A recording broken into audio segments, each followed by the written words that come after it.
The digital world moves fast, but real growth comes from real conversations. This is e-Coffee with Experts, where marketers and founders share what's actually working in SEO, AI, and digital growth. Grab your coffee and fuel your mind as we chat with top minds about their wins, struggles, and lessons you won't find in a blog post. Brought to you by Digital Web Solutions, we bring real talk to help you grow your business, one episode at a time. Let's get started. Hey, hi everyone. Welcome to your show, E-Coffee with Experts. This is your host, Ranmay here.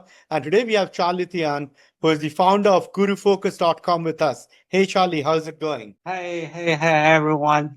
Nice to see you. Lovely. Charlie, before we move any forward, our audience would love to understand your story, your journey thus far. So why don't you take us back to how it all started and now how is it going with Gurufocus.com, and then we will take it from there. Yeah, sounds great. And I was actually a physicist. I was a trained physicist from China, and I have a PhD in physics. And I was a scientist for a long time. I was writing papers in research and filing patents for many, many years. Then in 1998, when I came to the US, and I was getting involved into the stock market because of the dot-com bubble, the market was hot. Everyone buying stocks. And so I started to buy stocks following my friends too. And making money seems to be easy. So I bought some stocks in the field of my study. So in physics, in optics, with fiber optic stocks.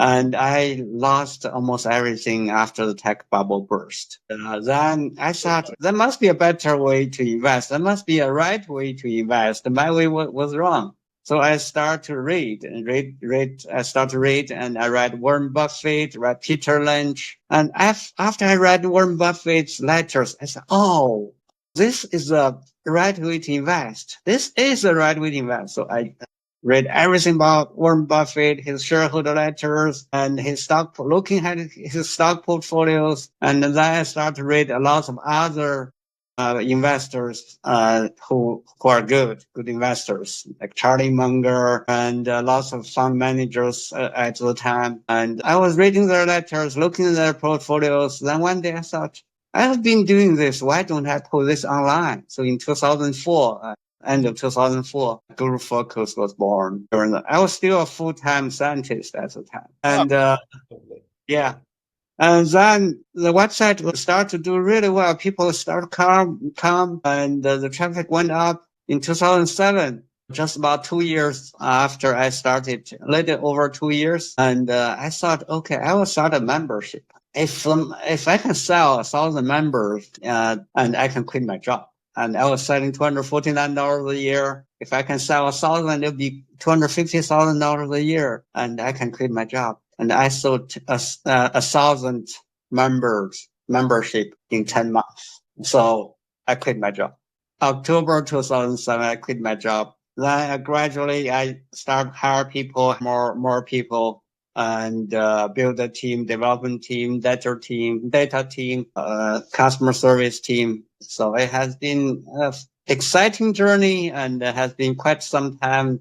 It's 20 years now already, and since I started Gurufocus in 2004. Of course, I'm also getting older, and today Gurufocus are mainly in the younger people's hands. I mean, our people who are working here are much younger than I am, and I'm just try to contribute ideas. I'm not that important to the company anymore. The younger generation are more important. They're doing basically all the work and have lots of new ideas. And I try to follow up, not to be too much behind. No, you're not behind at all. I mean, you're getting a lot of traffic, and Gurufocus has, kind of grown into a go-to platform for serious value investors, right? So how do you approach the product market fit, and what core insight helped Gurufocus cut through the noise in a crowded space? Because there's so many platforms talking about investment opportunities.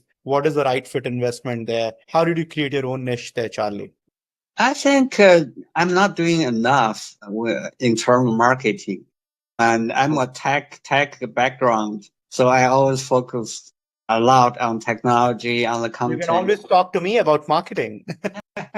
Sorry, go ahead. I'm not good at it and don't know very much about it. So we have always focused on the product and focus on the content, focus on the design to try to make it more user friendly, try to make the data even richer and more convenient to use. And we do get lots of feedbacks from our users, and our users give us lots of suggestions and on the design, on the data they need, on the features they want. And I have learned a lot. I've learned a lot from our users. I definitely learned more from our users than our users learn from me. So we focus mainly on content, but I think marketing is important, and probably I should ask you and talk to you about marketing. We're not doing enough. I know we're not doing enough, and I know that we should do more. And sometimes I just get distracted by lots of things, cannot focus. Absolutely, absolutely.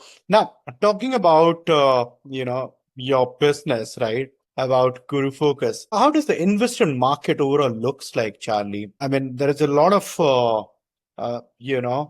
uncertainties right now with the global market, how it is functioning, and all the shifts there with US at the center of it. How do you think is the investment market right now? Right now, I think, yeah, there are lots of chaos. But if you look back, there are always lots of chaos anytime. But of course, sometimes more. I've been doing this for 20 years, experienced lots of things like financial crisis, US government shutdowns, the pandemic, lots of things. Now, of course, it is different, but every time it is different. As investors, as long-term fundamental-oriented investors, I think we still want to focus on the companies themselves, focus on quality of the business, focus on profitability, focus on their financial strengths, their long-term growth, and their management. That's what we want to focus. And the macro thing, like the tariffs, the policies, we don't have lots of control to them. I do vote. That's the only thing we can do is to vote, maybe say something on Twitter.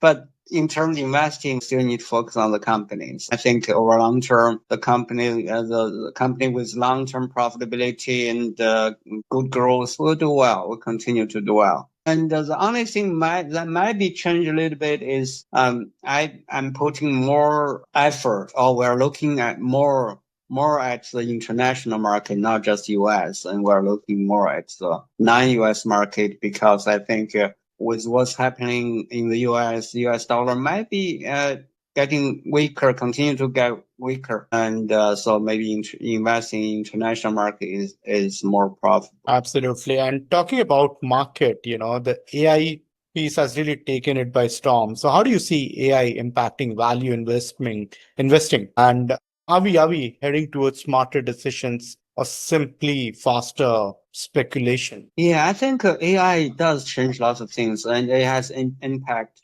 to the business.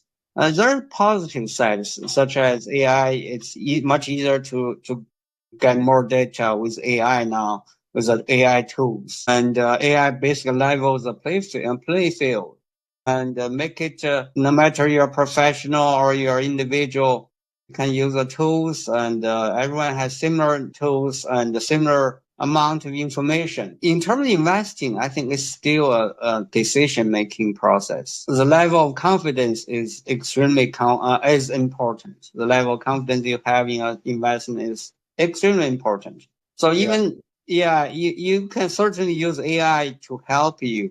But once you make a decision to buy a stock, the price movement will not be predicted by AI, and it can go up, can go down. And what happens just after you buy, it goes down 50%. What do? Now you ask AI, and it's actually still your own decision-making process. Do you have confidence in your decisions? And AI can help you, but the confidence is still with you yourself. Right. Absolutely. Perfect. Yeah, Charlie. Thank you so much for the insightful session. I'm sure our audience would have loved the pointers you shared. This was a great interaction. Once again, thank you so much for taking out time to do this with us. Really appreciate it. My pleasure. My pleasure. Nice talking to you.